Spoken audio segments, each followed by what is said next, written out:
Halo teman-teman, apa kabar kalian semua? Semoga kalian sehat selalu ya dan semangat terus. Oke, jadi di video ini Ibu akan membawakan materi tentang bank sentral, sistem pembayaran, dan alat pembayaran dalam perekonomian Indonesia. Jadi kita simak video ini dan belajar bareng ya.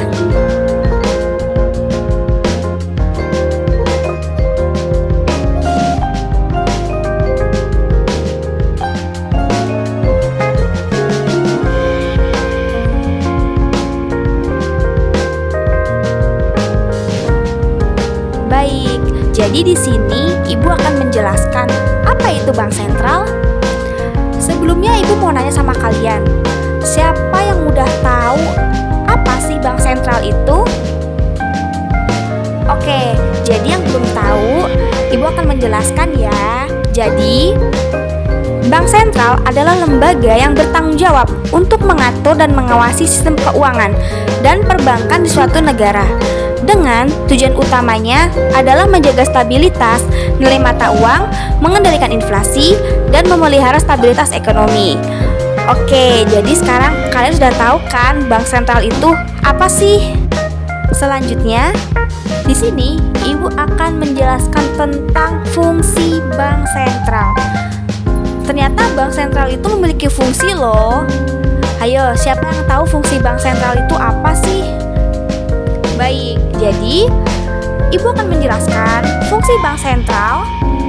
Yang pertama, fungsi bank sentral yaitu menjaga stabilitas nilai rupiah baik terhadap barang dan jasa ketika inflasi maupun terhadap mata uang asing atau kurs.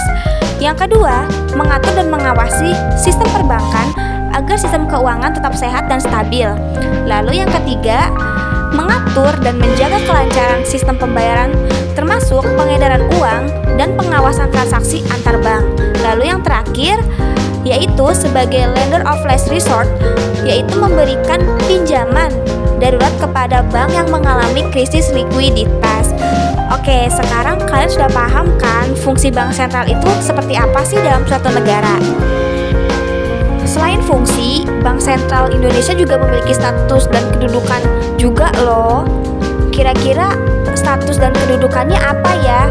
Oke, jadi Ibu akan menjelaskan status dan kedudukan Bank Indonesia itu adalah lembaga negara yang independen, bebas dari campur tangan pihak lain kecuali yang diatur undang-undang.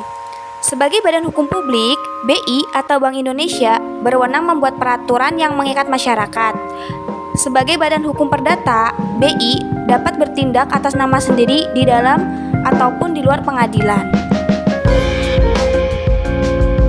Baik, sebelumnya tadi kita sudah membahas mengenai tentang pengertian bank sentral, fungsi bank sentral, lalu status dan kedudukan bank sentral.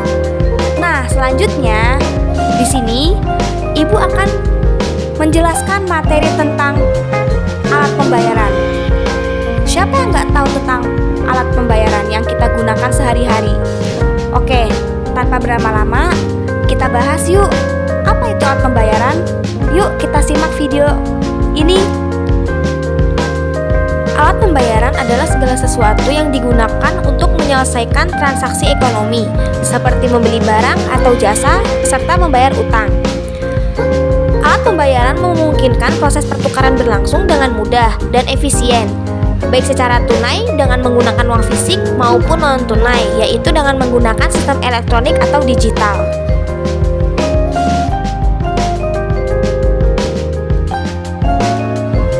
Lalu selanjutnya kita masuk ke sistem pembayaran.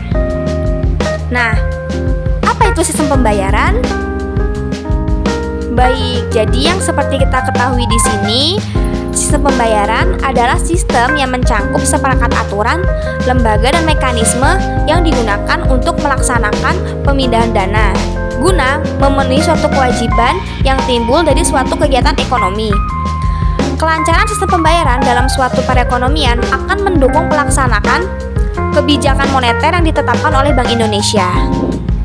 Nah, sekarang kalian sudah tahu kan apa sih sistem pembayaran itu? Baik, sekarang kita masuk ke jenis-jenis sistem pembayaran. Nah, tadi di materi sebelumnya kita kan sudah menjelaskan di alat pembayaran. Nah, sekarang di sini jenis sistem pembayaran itu ada tunai, yaitu dengan menggunakan uang kartal seperti uang kertas dan logam. Contohnya uang rupiah yang kita gunakan untuk sehari-hari dengan membayar secara langsung. Nah, lalu yang kedua yaitu sistem pembayaran non tunai dengan menggunakan instrumen selain uang fisik. Contohnya kartu debit, kartu kredit, mobile banking, e-wallet seperti OVO, GoPay, dan lain-lainnya, dan transfer bank. Nah, jadi di sini dijelaskan yaitu mengenai jenis-jenis sistem pembayaran. Selanjutnya, peran Bank Indonesia dalam sistem pembayaran. Nah, jadi Bank Indonesia itu memiliki peran dalam sistem pembayaran. Jadi yang pertama ada regulator. Nah, di sini Ibu akan menjelaskan peran regulator itu. Bank Indonesia menetapkan kebijakan, peraturan, dan standar yang mengatur sistem pembayaran agar berjalan aman, efisien, dan andal. Lalu yang kedua ada perizinan. Bank Indonesia memberikan izin kepada pelaku industri sistem pembayaran seperti bank, perusahaan fintech, dan penyelenggara jasa sistem pembayaran untuk dapat beroperasi secara legal. Lalu yang ketiga ada pengawasan. Nah, Bank Indonesia ini mengawasi kegiatan pelaku sistem pembayaran untuk memastikan mereka mematuhi ketentuan yang berlaku, menjaga stabilitas dan kepercayaan masyarakat. Lalu yang keempat ada operator. Nah, Bank Indonesia berperan sebagai penyelenggara sistem pembayaran penting seperti BI Fast dan SKNBI atau Sistem Clearing Nasional Bank Indonesia yang mendukung transaksi antar bank secara real time dan aman. Yang terakhir sebagai fasilitator. Bank Indonesia mendorong inovasi dan kolaborasi antar pelaku sistem pembayaran serta memfasilitasi integrasi sistem agar tercipta ekosistem pembayaran digital yang inklusif dan efisien. Nah, sekarang kalian sudah tahu kan peran Bank Indonesia dalam sistem pembayaran itu sebagai apa? Lalu yang terakhir, di sini Ibu akan menyampaikan materi tentang penyelenggaraan sistem pembayaran oleh Bank Indonesia. Nah, yang pertama itu transaksi yang bernilai besar atau high value diselenggarakan dengan menggunakan perangkat Bank Indonesia Real Time Gross Settlement atau BIRTGS dan Bank Indonesia Scriptless Securities Settlement System atau BISSSS. Lalu yang kedua ada transaksi yang bernilai kecil atau retail value diselenggarakan dengan menggunakan sistem Clearing Nasional Bank Indonesia atau SKNBI.